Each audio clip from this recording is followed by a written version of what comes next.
સુરતમાં જ્વેલરી કારખાનામાંથી 30 લાખની ચોરીની ઘટના બની છે। મૈધરપુરામાં જ્વેલરી કારખાનામાંથી 30 લાખની ચોરી, બંગાળી કારીગર સોનું હીરા લઈ અને રફુચક્કર થઈ ગયો છે।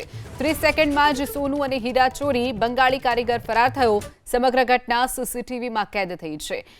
તો જે ઘટના આપ જુઓ છો, એક બંગાળી કારીગર જે કારખાનું છે તેમાં પ્રવેશે છે અને 30 લાખની જે સોનાના દાગીના અને હીરા છે તે સહિતની જવેરાતની ચોરી કરી અને રફુચક્કર થઈ જાય છે। તો પોલીસે હાલ ફરિયાદ નોંધાતા સીસીટીવીના આધારે વધુ તપાસ હાથ ધરી છે।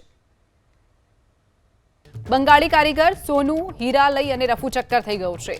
30 સેકન્ડમાં જ સોનું અને હીરા ચોરી બંગાળી કારીગર ફરાર થયો। સમગ્ર ઘટના સીસીટીવીમાં કેદ થઈ છે। તો જે ઘટના આપ જુઓ છો, એક બંગાળી કારીગર જે કારખાનું છે તેમાં પ્રવેશે છે અને 30 લાખની જે સોનાના દાગીના અને હીરા છે તે સહિતની જવેરાતની ચોરી કરી અને રફુચક્કર થઈ જાય છે। તો પોલીસે હાલ ફરિયાદ નોંધાતા સીસીટીવીના આધારે વધુ તપાસ હાથ ધરી છે।